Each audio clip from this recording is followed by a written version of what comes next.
Mic check. 1 2 1 2 1 2. What is up, my beautiful people? It's your girl Rosabelle, and welcome. For those of you who are new here, hit that subscribe button, the follow, the like, the share, wherever you see this, wherever you're listening to this. And welcome. Welcome to my mind. Welcome to my feelings. Welcome to my space. I'm in my element. I'm in a space where I like to kick my shoes off and put my feet up, put my robe on, take my pants off, because pants are dumb, and just kick back, relax. I want to unwind from my day, unfold, and unplug. And yeah, welcome the fuck back. I love saying that. I love saying welcome the fuck back because, like, hell yeah, come back. Like, hey, friend, we friends now. I'm invested. Like, hey, you want to get to know me? I want to get to know you. So, welcome the fuck back. Ooh-wee. This is going to be a hard one today. I can already tell.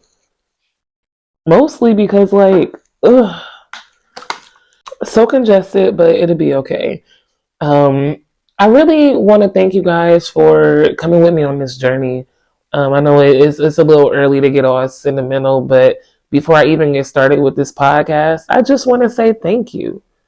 Like, thank y'all for rocking with me. Thank y'all for sticking with me. You know, thank y'all for taking my roller coaster. Because I'm up and down. Y'all saw that 2-year gap in between my recordings. I'm up and down. But I really appreciate y'all coming and riding with me. I also want to let you know ahead of time that this episode is a little heavy. We come out positive in the end, but it's a little heavy. So take your straps, however you may need, because we get into it. Grief. Noun. Deep sorrow, especially that caused by someone's death. I remember the day my world stood still. Something was different about that day. The air was stiff, faces emotionless. It was like being colorful in a world viewed with the black and white lens. I remember when I got the text that wrapped up with pull the plug. And though I was reading, this is the end was ringing in my ears. The alarm that rang in my brain caused the color in my heart to quickly drain. Time dissipates as I'm trapped in this dark, hollow space. My heartbreak echoed for what feels like a lifetime. So many thoughts, but nothing at the same time. Grief. So grief is the natural emotional response to the loss of someone close, such as a family member or a friend. But it could also be an emotional response to the loss of something like to having an illness, you know, because that's let's say the loss of, quote unquote, the loss of you being healthy, you know, the loss of you living a normal life, and also divorce.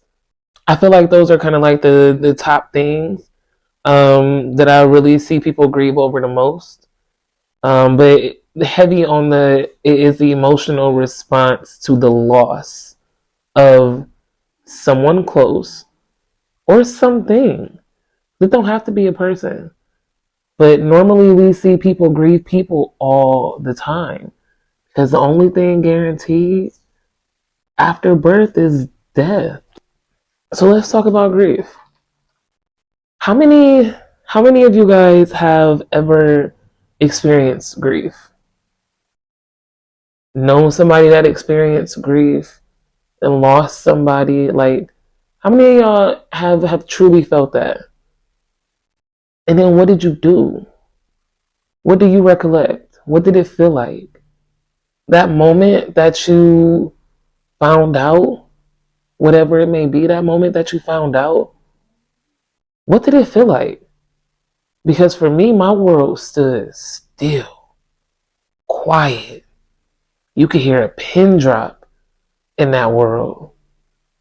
all the vibrations that I had just suddenly ceased. I mean, a moment of nothingness.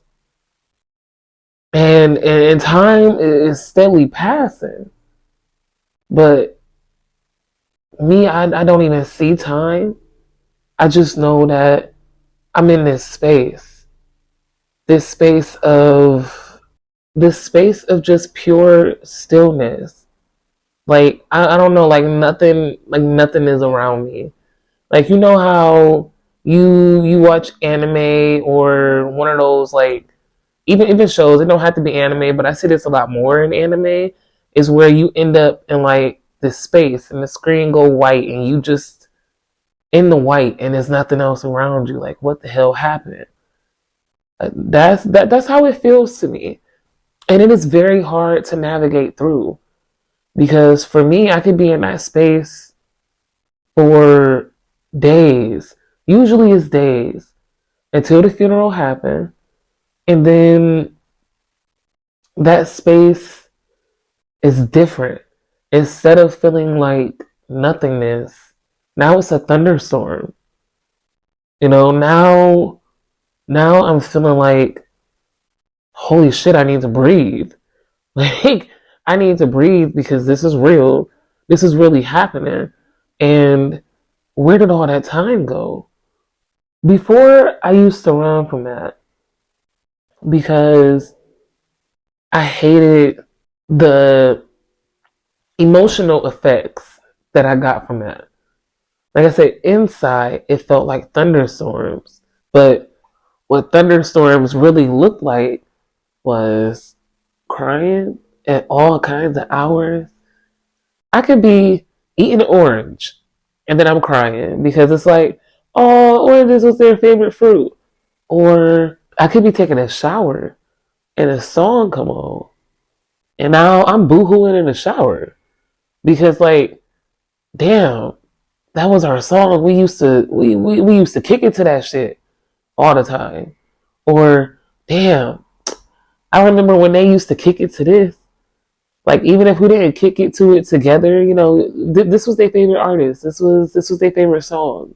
I could smell a food in the air and just start breaking down because it's like, damn, they used to cook this meal all the time. So while there's thunderstorms on the inside, there are a lot of physical things happening at this time. And at one point in time, they were just so overwhelming that I tried to run from them. And running from them looked like never sleeping.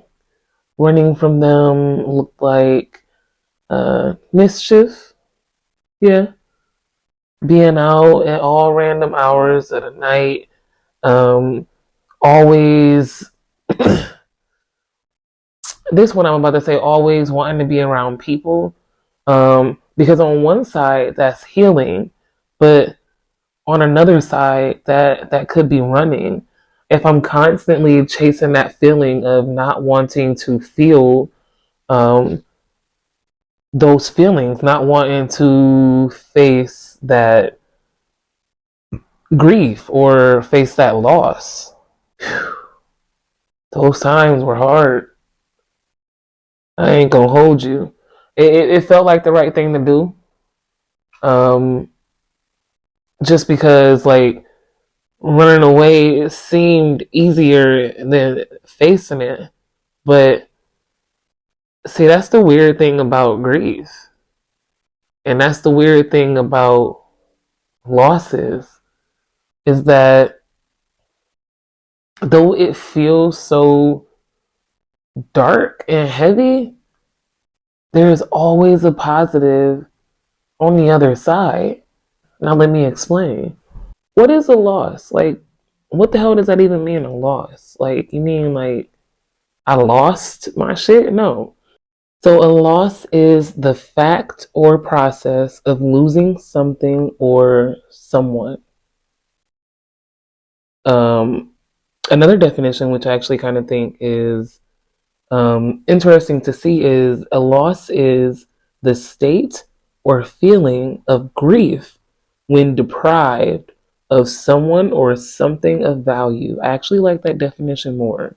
They're saying that losses cause grief in some way, shape, or form. But does loss actually carry a negative name? Are losses something that we associate with being negative? Like, damn, you took that L. You made a dummy mistake. Like, you can never come back from that one. Or is a loss, damn, you know what? I took that L, but it's a blessing because XYZ. I want y'all to answer that question. Does loss carry a negative name? But I wanted to talk about loss because losses really happen. I ain't gonna say every day. I don't want to sound unlucky, but losses happen frequently. I took so many L's or what felt like L's over the past year.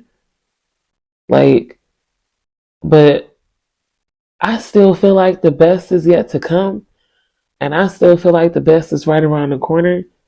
And I still feel like my life is made for me. And I will be abundant. And I will thrive. And those losses weren't nothing but a blessing. Example, I took some photography losses last year. I messed up on a prom shoot. I took too many shoots at one time, in one day, in one weekend. And they were kind of just after another, after another, after another. Shoot, sleep, wake up, shoot, shoot. And it was a lot. And I was just doing too much. And then I did some indoor studio sessions. The light was a little bit off, camera settings was a little off. And then turned around and did an outdoor session.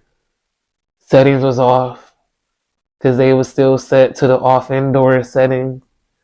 Never really went back and changed them.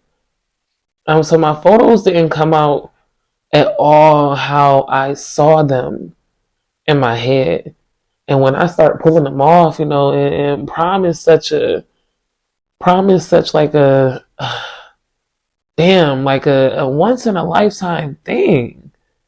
And I get to looking at these pictures and I'm like, damn, I didn't hardly yield any.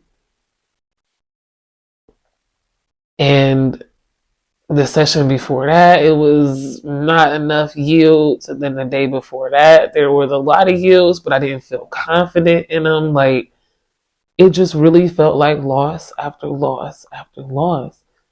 Like, damn, you better than that. Damn, you can hit that shit.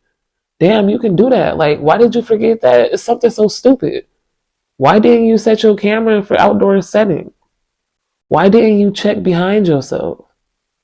Why didn't you prepare? Oh my goodness, the follow-ups. I can tear myself down all day long because it's always me versus me. I'm my biggest critic and I always will be. So I can definitely tear myself down all day long. But what that taught me is far greater than any downtime that I had with that loss. Like that loss made me feel like shit. I felt sad on the inside. I was already rectifying the situation before I even really got the prints out or before I even really got the proofs out. And it ended up being okay. One session we was able to reshoot, probably wasn't able to reshoot. However, I still was able to yield a few good pictures.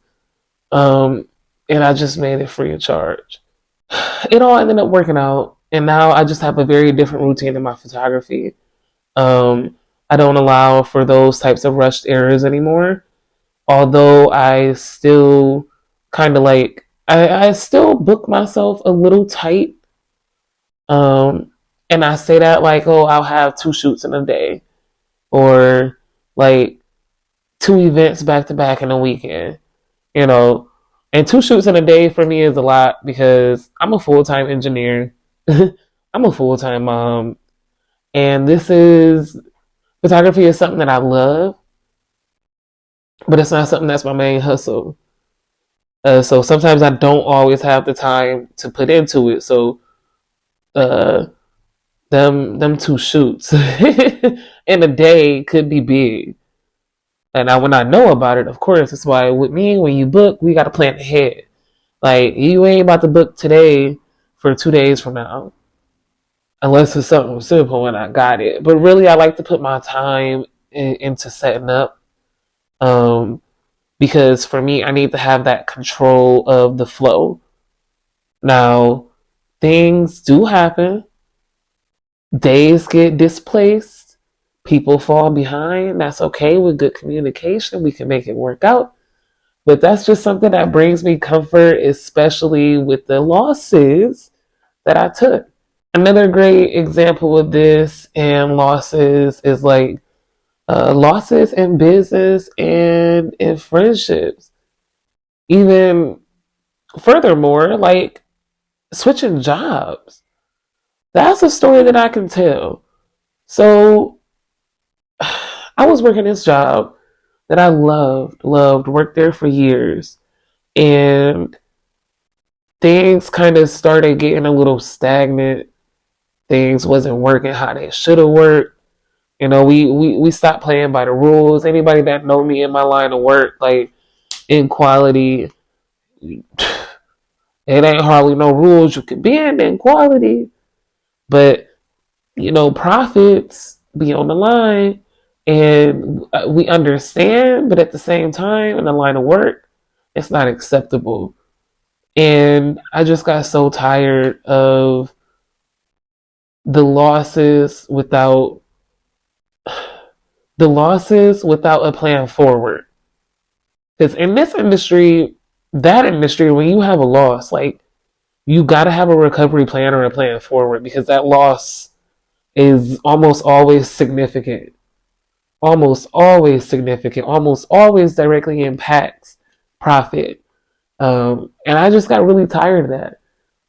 So I put my best foot forward because I know I'm amazing, and I got another job.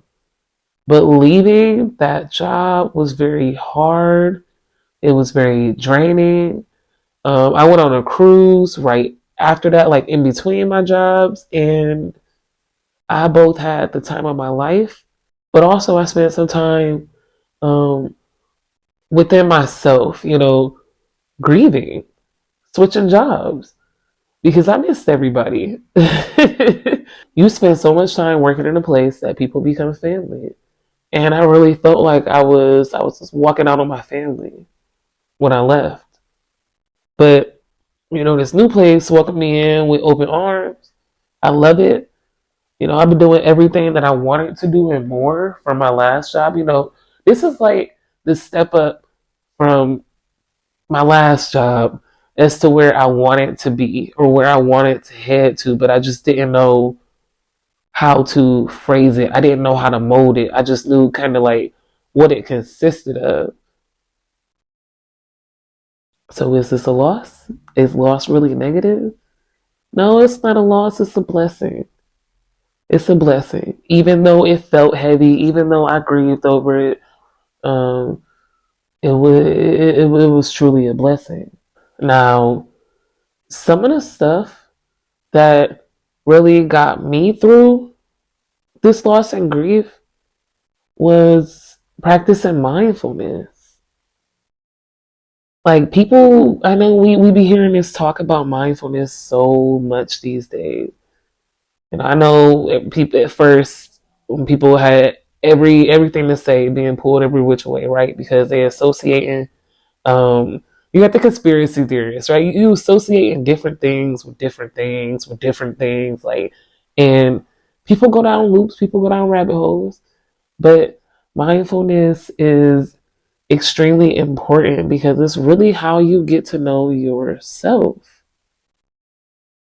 Mindfulness is also very important because mindfulness is being present in the moment without judging it. Grief, being present in the moment. When I'm breaking down in that shower, feeling the thunderstorms inside a little bit when I hear that song. Like, I am paying attention to that moment. I'm paying attention to the way that the water feels when I want it to be a little bit hotter on my shoulders, because I just want to calm my body down and cry it out. Release that cry, release that grief. To me, it's releasing that grief just back out into the earth. Um, I'm paying attention to how I'm feeling. I'm paying attention to where I'm feeling the pain, where I'm feeling the pain. You know, my heart hurts. I feel those thunderstorms. I can see the result of those thunderstorms with the tears rolling down my eyes. You know, I noticed that this song makes me feel this way. What am I really feeling? You know, this is just questions that's going on in my head in the moment. You know, what am I really feeling? I'm hurt. Why are you hurt? I'm hurt because I'll never see them again. I physically miss them. I'm hurt because we had a lot of memories. Um, sorry, that was a lot. Going back through, see? Feeling that. Going back through and everything is just surfacing. See, grief does not have a time, a place, or I don't want to say an end, but you don't know when it's going to end. You don't know when you're going to get through it. You just continue to be mindful and you learn yourself to understand those feelings that you feel in and how you process them. Mindfulness can support us in healing and self discovery after loss and change. Because I feel like when you have a loss, when you lose someone, when you lose something, you really lose like that piece of your puzzle. And it's tough. Like it changes you because now you have to learn how to live kind of like without this thing or this person. Like you have a best friend that you're so used to seeing all the time, and then boom, loss.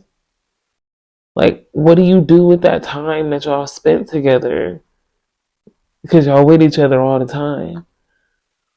You know, that's where that self discovery comes in, and that's where mindfulness is going to be one of your best friends. Mindfulness is going to help you like come to terms with reality, right? It's going to help you accept that grief does not follow a rule book. Grief can show up uninvited anywhere, anytime, at the grocery store, in the middle of your workday, in the shower, in your sleep. In your sleep. That's one that's tough. We can talk about that another day, but in your sleep, on your car ride to work. Mindfulness can help you be kind to yourself and those around you. Because I don't know about y'all, but when you grieving, everything is heightened, everything is different.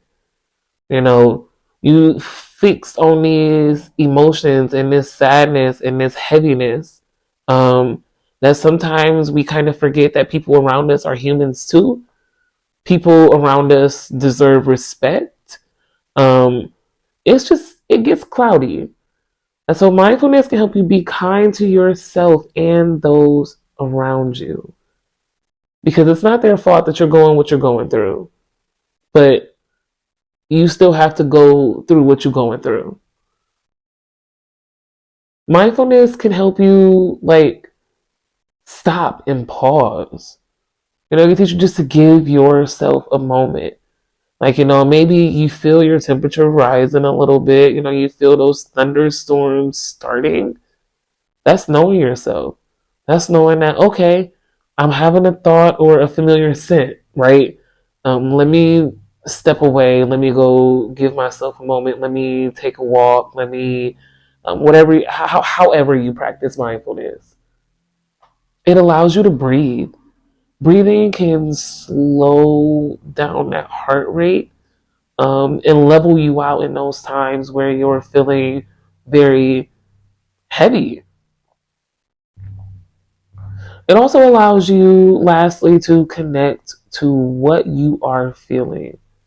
Once again, we experience a lot of feelings, y'all, and we should be able to be connected to what we're feeling.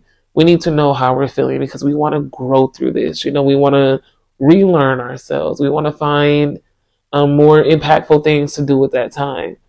Or maybe not necessarily even just impactful things. Maybe we just want to learn how to live and stop all these outbursts and these uh, random moments, like uncontrollable outbursts and random moments. Maybe we just want a little bit more control back in our lives because we feel like we out of control because we're constantly losing people. Either way, whatever your reason may be, take that reason to respect yourself. Some ways that we can practice mindfulness, we can reach out for support. Like, you don't have to do anything alone. There's always people out there. Um, there's always people out there. Like, don't ever feel like you have to be alone. There's friends, there's spiritual leaders, support groups, professionals, um, wherever you may feel that you want to float or go to or try. Because there's not a one solution fix all for this. So maybe you try to talk with your friends and it's really not working out with you, but you really don't want to do support groups. You're not quite ready to go to a professional, so maybe it makes you like a spiritual leader. Sit quietly and reflect. Sitting in the quiet sometimes is hard because people hear their thoughts very loud when it's just quiet. But honestly, you do want to be able to hear your thoughts. And maybe it's not the words that you're listening to from your thoughts. Maybe it's the emotion that you feel when you have these thoughts. Take note. Damn, I really felt that in this when it was quiet. Why am I feeling this way? Start imagining a new life. So this is kind of mindfulness because you're being mindful of how you speak to yourself. For me, I like to do this on like a 30-second mirror speech. Imagining a new life could just be like, I really want to be more positive in my day. I'm so tired of being angry from grieving. Okay. Speak life into yourself in the morning. Look at yourself in the eye in that mirror and tell yourself that you're going to have a great fucking day. Like, you look amazing as fuck today. You are the brightest star in the sky today, baby. Like, you really have to, you do have to say that to yourself. Because remember, we're relearning. We're learning how to find ourselves in other ways without the things that we lost. So these are just a few ways that you can practice mindfulness, um, in order to kind of start learning how to work through your grief and loss, right? Because for me, I always want y'all to see the positive on the other side, right? The goal is to feel feel better. We'll never forget. We'll never be able to erase what happened. Um, but we can always change our perspective on what happened and control how we let it affect us in our day to day. I appreciate y'all sitting with me. I think this is the first time that I actually been able to sit back and like relax with y'all. This is like classic Rosabelle. Oh, this is classic Rosabelle, and I just really wanted to reconnect with y'all. I still be all over the place sometimes when I talk, and I apologize. But honestly, no, fuck that. I don't apologize because that's what this is here for. My thoughts are not always going to be organized on here, but sometimes it's just good to talk. And I really felt like since it was May and it's Mental Health Month, that grief and loss is something to discuss because we, no matter what age, and even more and more in this day and time, experience grief and loss all the fucking time. And we just really got to be there for each other through it. I did want to throw this into the end of this podcast, since we were kind of talking about grief and loss. is that trained counselors at Crisis Text Line and National Suicide Prevention Lifeline are available 24/7 for anyone who is experiencing any crisis. Some of them could be sexual abuse, domestic violence, LGBTQ issues, bereavement, self-harm, suicidal thoughts, or mental illness related concerns.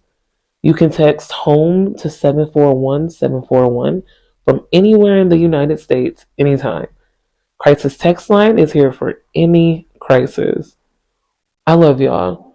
And don't forget that you are worthy. You will always be worthy. Don't let anybody tell you that you ain't worthy, because you can do anything that you put your mind to. You can change your perspective. You can be. The only person stopping you is the person in the mirror. I love y'all.